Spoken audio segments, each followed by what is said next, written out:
Assalamualaikum warahmatullahi wabarakatuh. Bismillahirrahmanirrahim. Wassalatu wassalamu ala rasulillah. La haula wa la quwata illa billahi wa ba'du.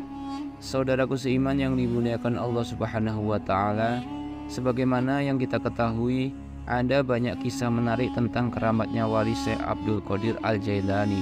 Keramat wali yang dimilikinya tentu merupakan pemberian dari Allah subhanahu wa ta'ala. Terlebih ia merupakan rajanya para wali. Jika membahas tentang karomah Syekh Abdul Qadir Al-Jailani seakan tidak ada habisnya. Bahkan tanda-tanda dari karomah beliau telah ditunjukkan sejak bayi.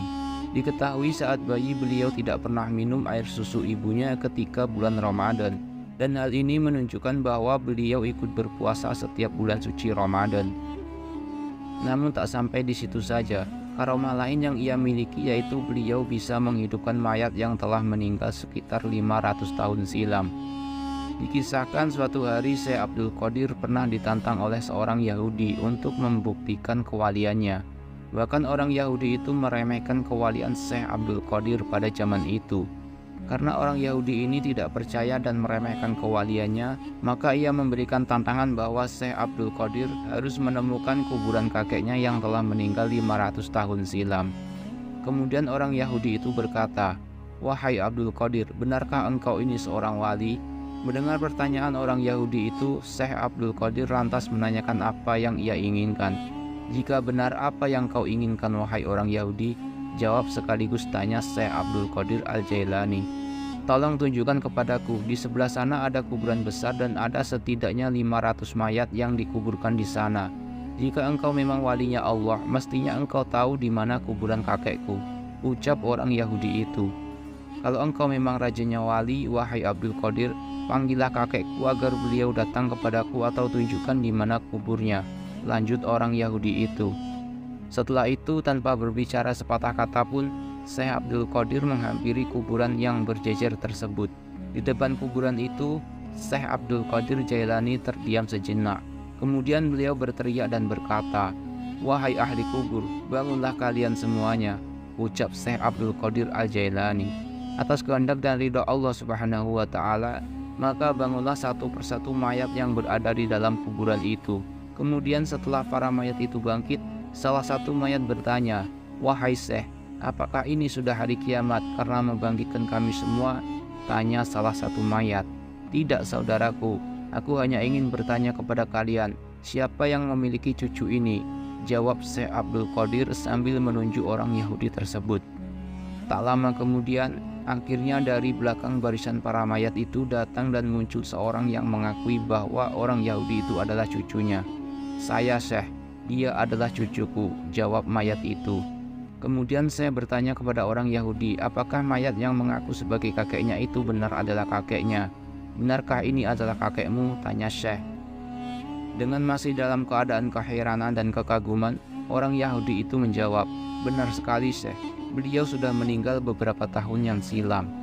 Kemudian kakek tersebut merangkul cucunya dan berpesan agar dia mengikuti Syekh Abdul Qadir Al-Jailani. "Wahai cucuku, ikutlah engkau akan ajaran Syekh Abdul Qadir Jailani, karena ajarannya itu adalah benar, karena beliau adalah karomah," pesan sang kakek. Maka sejak kejadian itu orang Yahudi tersebut mengikuti ajaran sang Syekh. Saudaraku seiman yang dimuliakan Allah subhanahu wa ta'ala, di kisah lain Syekh Abdul Qadir Al-Jailani menyelamatkan wanita yang diculik oleh jin, sebab jin itu birahi kepada wanita tersebut. Dikisahkan pada suatu hari di dalam tahun 537 Hijriah, ada seorang lelaki dari kota Baghdad. Dikatakan bahwa lelaki itu bernama Abu Sa'ad Abdullah bin Ahmad bin Ali bin Muhammad al-Baghdad. Ia telah datang untuk bertemu dengan Syekh Abdul Qadir karena ia memiliki masalah dan ingin meminta bantuan kepada sang Syekh. Setelah sesampainya dan bertemu dengan Syekh Abdul Qadir, lelaki itu berkata bahwa dia mempunyai seorang anak dara cantik berumur 16 tahun yang bernama Fatimah. Anak daranya itu telah diculik dan dibawa terbang dari atas anjung rumahnya oleh seorang jin. Setelah mendengar itu semua, maka Syekh Abdul Qadir Al-Jailani pun menyuruh lelaki itu pergi pada malam hari itu ke suatu tempat di mana tempat itu bekas rumah roboh. di satu kawasan lama di kota Baghdad yang bernama Al-Karb. Syekh Abdul Qadir berkata, "Carilah bongol yang kelima dan duduklah di situ, kemudian gariskan satu bulatan sekelilingmu di atas tanah. Kala engkau membuat garisan, ucapkanlah bismillah dan di atas niat Syekh Abdul Qadir Al-Jailani. Apabila malam telah gelap, engkau akan didatangi oleh beberapa kumpulan jin dengan berbagai rupa dan bentuk. Janganlah engkau takut, apalagi waktu hampir terbit fajar. Akan datang pula Raja Jin dengan segala angkatannya yang besar. Dia akan bertanya hajatmu. Katakan kepadanya yang aku telah menyuruh engkau datang bertemu dengannya. Kemudian ceritakanlah kepadanya tentang kejadian yang telah menimpa anak perempuanmu itu." Setelah menerima perintah dan pesan dari sang syekh, maka lelaki tersebut pun pergi ke tempat itu dan melaksanakan arahan dari Syekh Abdul Qadir Al-Jailani. Sesampainya di tempat yang dimaksud, lelaki itu langsung mencari bongol seperti yang diperintah oleh sang syekh tadi. Bongol adalah tumbuhan yang berdaun lebar dan berbatang sedang namun tidak terlalu keras. Selang beberapa waktu kemudian, datanglah jin-jin yang mencoba menakut-nakuti lelaki itu. Tetapi para jin itu tidak berkuasa untuk melintasi atau melewati garis bulatan tersebut. Para jin itu telah datang silih berganti, yakni dengan satu kumpulan setelah satu kumpulan. Begitulah terus-menerus yang terjadi hingga waktu menjelang subuh pun tiba. Dan pada akhirnya datanglah Raja Jin yang sedang menunggang seekor kuda dan telah disertai oleh satu angkatan yang besar dan hebat rupanya. Raja Jin itu telah memberhentikan kudanya di luar garis bulatan itu dan kemudian bertanya kepada lelaki itu, "Wahai manusia, apakah hajatmu?" Lelaki itu menjawab, "Aku telah disuruh oleh Syekh Abdul Qadir Al-Jailani untuk bertemu denganmu."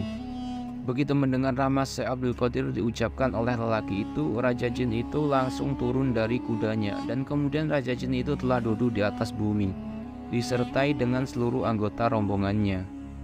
Sesudah itu, Raja Jin itu kemudian mempertanyakan masalah lelaki itu. Lelaki itu pun menceritakan kisah anak darahnya yang telah diculik oleh seseorang jin. Setelah mendengar cerita lelaki itu, Raja Jin itu pun memerintahkan agar dicari si jin yang bersalah itu. Beberapa waktu kemudian, setelah dibawa ke hadapan Raja Jin itu, seorang jin lelaki dari negara Cina bersama-sama dengan anak darah manusia yang telah diculiknya.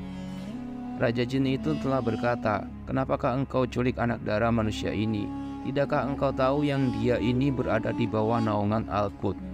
Jin dari negara Cina itu pun mengatakan bahwa dia telah jatuh birahi dengan anak darah manusia itu. Kemudian Raja Jin itu pun memerintahkan agar dipulangkan perawan itu kepada bapaknya. Dan jin dari negara Cina itu pun telah dikenakan hukuman pancung kepala oleh rajanya. Lelaki yang menyaksikan itu pun mengatakan rasa takjubnya dengan segala perbuatan Raja Jin itu, yang sangat patuh kepada Syekh Abdul Qadir Al-Jailani. Raja Jin pun berkata, "Sungguh tentu karena Syekh Abdul Qadir Al-Jailani bisa melihat dari rumahnya semua kelakuan jin-jin yang jahat, dan mereka semua sedang berada di sejauh-jauhnya tempat di atas bumi, karena mereka telah menyalahgunakan kehebatannya. Allah Subhanahu wa Ta'ala telah menjadikan Syekh Abdul Qadir bukan saja Al-Qud bagi umat manusia, tetapi juga bahkan ke atas seluruh bangsa jin." Begitulah penjelasan Raja Jin tersebut kepada lelaki yang bernama Abu Sa'ad Abdullah bin Ahmad itu.